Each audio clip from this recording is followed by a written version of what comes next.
students, welcome to the Eduvera Learning Hub. Chapter 18, it's Economics, ICSE Board according to syllabus of 2027. Okay, the chapter name is National Income and Circular Flow of Income. Means national income means जो हमारे country की पूरी income हो रही है उसके बारे में बात करेंगे और क्या फ्लो चल रहा है इनकम का, जो राउंड ऑफ होते हुए क्या आता है, वो सारी चीज़ों के बारे में डिस्कस करेंगे वन बाय वन करके. What is national income? National income is defined as the money value of final goods. मतलब बोल रहा है कि जो भी मतलब हमारे कंट्री के जो रेसिडेंट्स हैं, नॉर्मल जो रेसिडेंट्स हैं, उनको वो प्रोड्यूस करेंगे गुड्स या सर्विसेज को, है ना, कि वो क्या गुड्स बना रहे हैं, प्रोड्यूस कर रहे हैं या किस तरह की सर्विस वो दे रहे हैं, तो इसके बारे में वो बताएंगे. तो ये सारी चीज़ों की जो फाइनल वैल्यू होगी उसको कहेंगे मनी वैल्यू उस गुड्स की. ओके, सो नॉर्मल लैंग्वेज में एक लाइन में बोला जाए तो कंट्री के जो वहाँ पर रहने वाले लोग हैं, मतलब कंट्री के रेसिडेंट्स जो हैं, वो गुड्स या सर्विस को प्रोड्यूस करेंगे और उसी फाइनल गुड्स या सर्विसेज की जो मनी वैल्यू होगी उसको डिफाइन किया जाएगा नेशनल इनकम के अंदर में. जैसे वेदर या तो ये ऑपरेटिंग जो है या तो इंडिया में हो सकता, मतलब डोमेस्टिक टेरिटरी यूज़ कर सकते हैं या फिर आउटसाइड कंट्री के, इन अ ईयर, एक साल के अंदर का है. Means according to the Dornbusch and picture Fischer national income is done. इन्होंने क्या बताया नेशनल इनकम क्या है? नेशनल इनकम एक तरह की ऐसी वैल्यू है कोई फाइनल गुड्स की जो सेलिंग के लिए तैयार हो, फाइनल गुड्स या सर्विसेज के लिए प्रोड्यूस किया जाए, या तो फिर वो डोमेस्टिकली हो, मतलब हमारे इंडिया के अंदर में ही हो, own factors of production with in a given period of time. मतलब एक स्पेसिफिक पीरियड है, वो पीरियड क्या है? 1 ईयर का, राइट. तो अब वन लाइन में समझते हैं कि नेशनल इनकम जो है हमारे इंडिया की जो ओवरऑल गुड्स और सर्विसेज जो फाइनल सेल किया जा रहा है वो या तो फिर डोमेस्टिकली ही वो बन रहा हो, डोमेस्टिकली फैक्टर्स को यूज़ किया जा रहा हो प्रोडक्शन के लिए, तो उससे जो मनी वैल्यू निकल रहा है उसको कहते हैं नेशनल इनकम.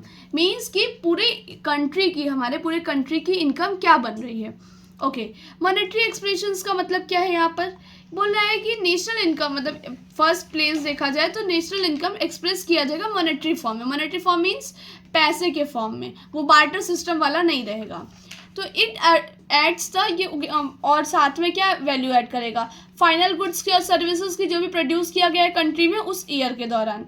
तो सिंस वास्ट नंबर जब देखा जाए कि क्या क्या चीज़ें डिफरेंस निकल के आ रही हैं, क्या सर्विस प्रोड्यूस किया जा रहा है इकोनॉमी में, तो ये ज़रूरी है कि ये चीज़ और जाने की to use some kind of common denominator ये लोग यूज़ करेंगे. जैसे देखिए, the value of goods and services express किया जा रहा है monetary final goods and services. Second point क्या है नोट करने वाली नेशनल इनकम के बारे में, कि ये रिफ्लेक्ट करता है फाइनल गुड्स और सर्विसेज के वैल्यू को. टू समझने के लिए इस पॉइंट को क्लियरली हमें डिफ्रेंशिएट करना पड़ेगा दो टाइप्स के प्रोडक्ट को. एक तो होता है प्रोडक्ट, दूसरा intermediate product. Means final product वो होता है, दो तरह का प्रोडक्ट के बारे में यहाँ पे बोल रहा है ना. दो प्रोडक्ट में कौन कौन सा है? एक फाइनल प्रोडक्ट है और दूसरा इंटरमीडिएट प्रोडक्ट है. ओके, सो फाइनल प्रोडक्ट क्या होता है? ऐसे प्रोडक्ट और सर्विसेज जो कि सोल्ड करने के लिए तैयार हो फाइनल यूजर्स के लिए उस ईयर के दौरान.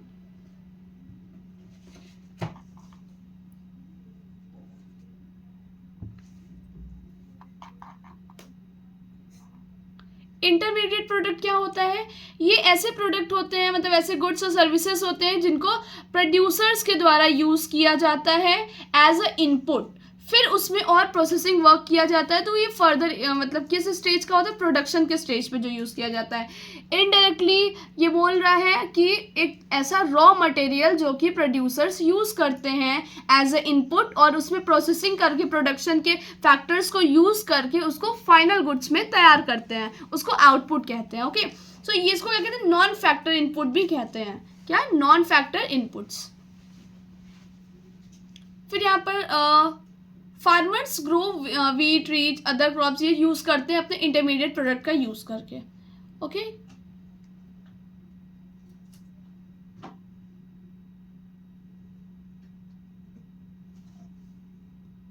यहाँ पर वो बताया गया है इंटरमीडिएट गुड्स को मतलब ऐड करते हैं फाइनल गुड्स में, तो वो क्या डबल काउंटिंग उसकी हो जाती है। जैसे फ्लोर है वो काउंट किया जाएगा एक से ज़्यादा, है ना। Double counting is a error, ये एक तरह का ऐसा एरर होता है जो कि कहाँ से क्रिएट होता है, ये क्रिएट होता है नेशनल इनकम एस्टिमेशन से, कि अगर हम ऐड करते हैं टोटल आउटपुट किसी भी सेक्टर्स के इकोनॉमिक्स में, या उसकी जगह पे कोई ऐड करते हैं आउटपुट फाइनल गुड्स का या सर्विसेज का, तो वहाँ पर ये इशू क्रिएट होता है। मीन्स की कन्फ्यूजन आती है, एस्टिमेट में प्रॉब्लम आता है। अच्छा, फ्लो क्या होता है, what is flow? National income एक फ्लो कॉन्सेप्ट है, मतलब कहते हैं बहता जाता है। तो क्या ये एक तरह का flow of goods and services है। फ्लो क्या है, एक ऐसी क्वांटिटी है जो जिसको मेजर किया जाता है जिसमें पीरियड और ओवर ऑफ टाइम, मतलब कि इतने टाइम बाद इतना अर्न हुआ है, इतनी क्वांटिटी आई, मतलब इतनी क्वांटिटी में वो बढ़ता गया। तो ये क्या है, एक तरह का इनका फ्लो बना हुआ है। सो नेशनल इनकम क्या है, वेरी इंपॉर्टेंट फ्लो वेरिएबल है इकोनॉमिक्स के लिए। बोलते नहीं कि फ्लो बना हुआ है, तो फ्लो इन द सेंस कि वो क्वांटिटी बनी हुई है, कि उस क्वांटिटी में वर्क चलता जा रहा है, लगातार आगे बढ़ता जा रहा है। इट टेल अस कैसी, ये मुझे बताता है कि जो रुपीज़ है, मतलब गुड्स और सर्विसेज की क्या वर्थ है इस इकोनॉमी में पर यूनिट के अकॉर्डिंग, मतलब बताएगा कि इस टाइम पर ये चीज़ें ऐसे इंक्रीज हुई हैं। फिर नेशनल इनकम को एक्सप्रेस किया जा रहा है और 1 ईयर के लिए किया जा रहा है, लगभग 1 ईयर से ज़्यादा। तो ये इस सेंस में हम कह सकते हैं कि नेशनल इनकम जो NNP कांस्टेंट प्राइस पे होता है इंडिया में, जैसे 2021 टू 2022 का क्या था, 125.2 लाख करोड़ का था। अब बोला करंट आउटपुट क्या होता है, ये दूसरी तरफ से देखा जाए तो नेशनल इनकम के बारे में एक और चीज़ पता होती है कि जो मेज़र करते हैं वैल्यू ना, करेंटली क्या प्रोड्यूस्ड गुड्स हैं सर्विसेज, उसकी वैल्यू कैसे मेज़र करते हैं वो है। ये एक्सक्लूड करता है प्योर एक्सचेंज ऑफ ट्रांजैक्शंस को, कि जैसे सेल कर रहे हो, परचेस कर रहे हो आप सेकेंड हैंड गुड्स को, या गुड मतलब जो यूज़ किया हुआ गुड्स है, या सेल कर रहे हो, परचेस कर रहे हो सिक्योरिटीज़ को, ट्रांसफ़र कर रहे हैं आप पेमेंट्स को, तो ये सारी चीज़ों को ये एक्सक्लूड करता है। ये जो ट्रांजेक्शन्स होते हैं ये एक्सक्लूडेड होते हैं नेशनल इनकम की वजह से, क्योंकि nothing new is produced in the current year, मतलब कोई भी चीज़ नया नहीं यहाँ पर बना है ना, पुरानी ही चीज़ें हैं, तो इसलिए इसको एक्सक्लूड कर देते हैं। उस टाइम तो इसकी काउंटिंग हो ही चुकी होगी, इसलिए। द रीज़न ऑफ एक्सक्लूडिंग का मतलब क्या है कि ये सेकेंड हैंड सेल है, जब इसका फर्स्ट सेल हुआ था वो सारी चीज़ें तो नोट हो ही गई होंगी, तो इसीलिए बोल रहा है कि सेल ऑफ यूज्ड गुड्स को आप कर रहे हो। तो ये सब नेशनल इनकम में फेयरली क्या चीज़ें दिखाते हैं, जो आपने करंट ईयर में जो प्रोडक्शन किया है, खर्चा किया है, वो सारी चीज़ें रिलेट करता है। देखो यहाँ पे लिखा है ना, करंट प्रोडक्शन ओनली सिर्फ दिखाएंगे, राइट। अब यहाँ पे ये एग्जाम्पल बताया है।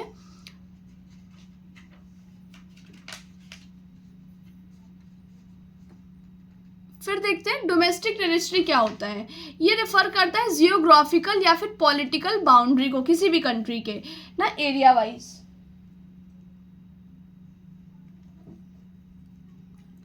एक्सक्लूड करेगा ये फॉरेन एम्बेसीज को, इंटरनेशनल इंस्टीट्यूशंस को, जैसे UN है, WHO ऑफिसेज हैं, तो ये सब लोकेट करेंगे विद इन जोग्राफिकल टेरिटरीज, मतलब ये सब हेल्प करते हैं आपको एक तरीके से आपके बिजनेस में। तो इंक्लूड करते हैं कुछ कंट्रीज़ के जो कि लोकेट होता है, आउटसाइड भी लोकेटेड हो सकता है ये जोग्राफिकल फॉर्म में। और मनी वैल्यू उसकी फाइनल गुड्स की और सर्विसेज की प्रोड्यूस्ड होगी उस ईयर में, कि प्रोडक्शन यूनिट्स के द्वारा जो लोकेट किए जाएंगे डोमेस्टिक टेरिटरीज को इंडिया में, तो उसी को कहते हैं डोमेस्टिक प्रोडक्ट या फिर डोमेस्टिक इनकम। अब ये तो आपकी बुक की बात थी, मैं बताऊंगी नॉर्मल सा कि डोमेस्टिक इनकम का मतलब है ऐसा इनकम जो आपके कंट्री के अंदर आप अर्न कर रहे हो, चाहे उसके लिए आपका ऑफिस या आपकी मतलब सेलिंग प्लेस जो है वो फॉरेन में ही क्यों ना हो, फॉरेन इंस्टीट्यूट्स क्यों ना हो, लेकिन आपकी जो अर्निंग है वो आपके देश में आ रही है ना, तो उसको कहते हैं डोमेस्टिक इनकम। नेशनल इनकम क्या है, एक मनी वैल्यू होता है फाइनल गुड्स और सर्विसेज का, जो कि प्रोड्यूस किया जाएगा नॉर्मल जो इंडिया के मतलब उस कंट्री के रहने वाले लोग हैं उनकी ऑपरेटिंग्स में, या तो फिर मतलब जैसे उस कंट्री के अंदर या तो उस कंट्री के बाहर, है ना, या हेल्प भी लेंगे तो उस कंट्री के अंदर या फिर बाहर से ले सकते हैं हेल्प उस पर्टिकुलर एरिया में। पर्टिकुलर ईयर क्या है, पर्टिकुलर ईयर 1 ईयर का है। ओके, यहाँ पर पढ़ना था ट्रांसफर पेमेंट्स, ये यूनिलेटरल पेमेंट्स होता है।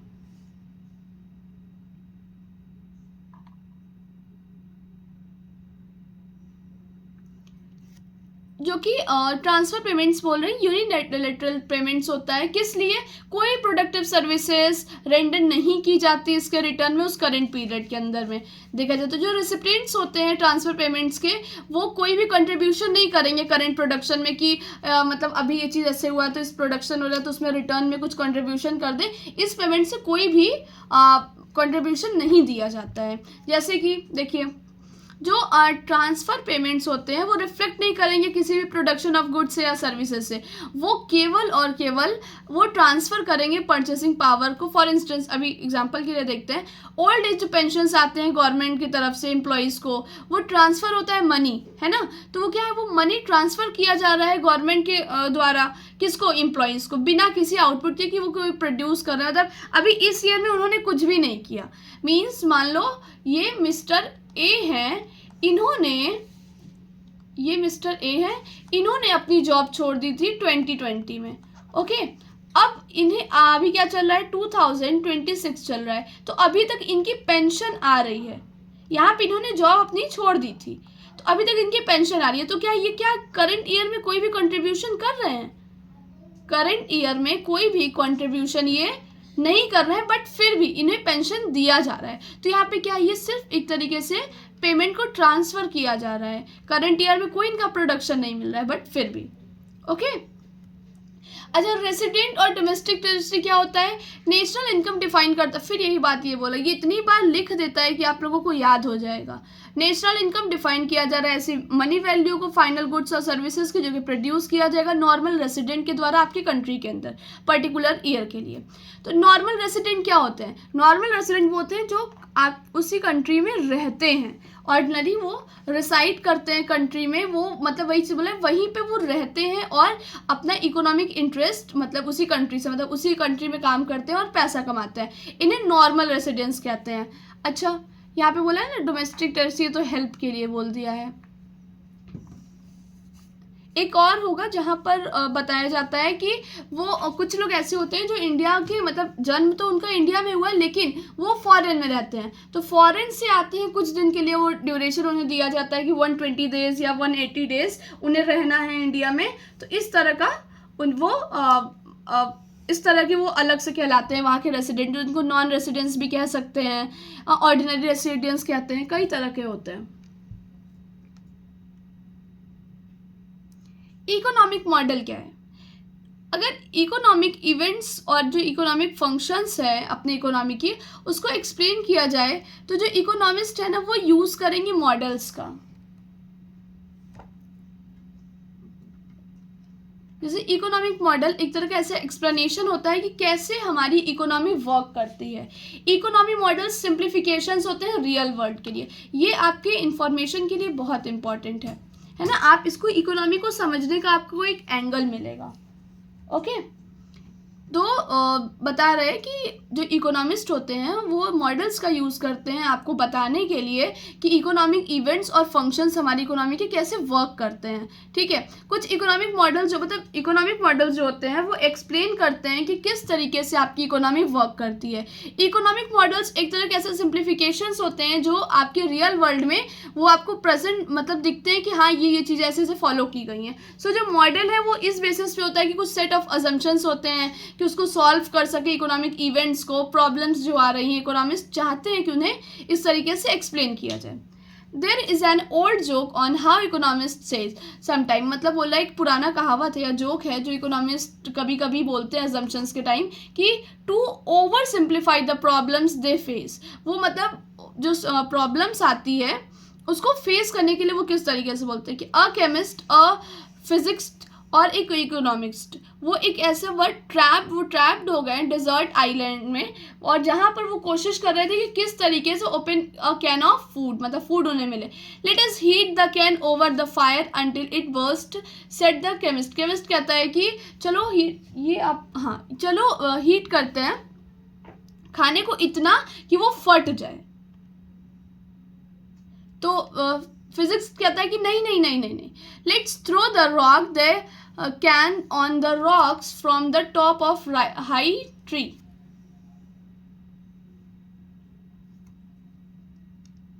So फिर वो कहते हैं कि नहीं, I have an idea, economist कहते हैं कि नहीं मेरे पास आइडिया, चलो एज्यूम करते हैं वी हैव कैन ओपनर, हमारे पास कैन ओपनर है। तो हाउ एवर गुड इकोनॉमिस्ट जो होते हैं वो बिल्ड कर रहे हैं वो मतलब बिल्ड नहीं कर रहे कोई भी मॉडल्स को, वो उस बेसिस पे अनरियलिस्टिक अजम्पशंस के बेसिस पर ऊपर की स्टोरी बताती है। लेकिन एक गुड मॉडल क्या होता है, वो बेस्ड होता है सेट ऑफ अजम्पशंस पर कि क्या इसका अगर जो चीज़ बोल रहे हैं उसका कोई रीज़न है कि नहीं, किस तरीके से ऊपर की स्टोरी जो रियलिस्टिक है। मोर ओवर और देखा जाए तो गुड मॉडल्स होते हैं वो एक सिंप्लीफिकेशंस होते हैं रियलिटी के। लेकिन जब हम कॉन्सेंट्रेट करते हैं मोस्ट इम्पॉर्टेंट फेनोमेना में कि क्या ओमिट्स क्या भूल गए डिटेल्स, क्या चीज़ें इंपॉर्टेंट नहीं हैं, उन सब चीज़ों के बारे में सोचते हैं, तो एक ऐसा मॉडल मतलब वो मॉडल जो यूज़फुल होता है हमारे लिए, क्योंकि वो हमें एक्सप्लेन करता है कि रियलिटी क्या है, केवल अजम्पशन से नहीं चलता है। मतलब अगर आप अजम्पशन रख रहे हो, उस चीज़ को रीज़न सोच पा रहे हो कि हाँ ये अगर ऐसा होगा तो इस तरह का चीज़ें हो सकता है, तो वो ज़्यादा बेस्ट होता है। जस्ट एज एन आर्किटेक्ट वो क्या करता है, वो कंस्ट्रक्ट करता है, पहले मॉडल बनाता है बिल्डिंग का, फिर उसकी जो सिंप्लीफिकेशंस होती है, एक्चुअल क्या बिल्डिंग है उसको ध्यान देता है। उसी तरीके से जो इकोनॉमिस्ट होते हैं वो कंस्ट्रक्ट करते हैं क्या बनाते हैं, वो मॉडल बनाते हैं इकोनॉमी का कि कब कहाँ कितना पैसा कैसे खर्च करना है, किस तरीके से उसको रिटर्न में लाना है। ये इलस्ट्रेट होता है कि ये फीचर्स होती है इकोनॉमी का, जो हमने यूज़ किया मॉडल इस चैप्टर में उसको एक्सप्लेन करने के लिए कि जो सर्कुलर फ्लो क्या है इनकम का, ताकि हम समझ सकें कि क्या इंटरेक्शंस है उन लोगों के बीच में, डिफरेंट सेक्टर्स का इकोनॉमी को सिंप्लीफाई किया जाए। Thank you for learning with us and next जो आगे की आपकी टॉपिक्स हैं वो पार्ट सेकेंड में मिल जाएगी। ओके।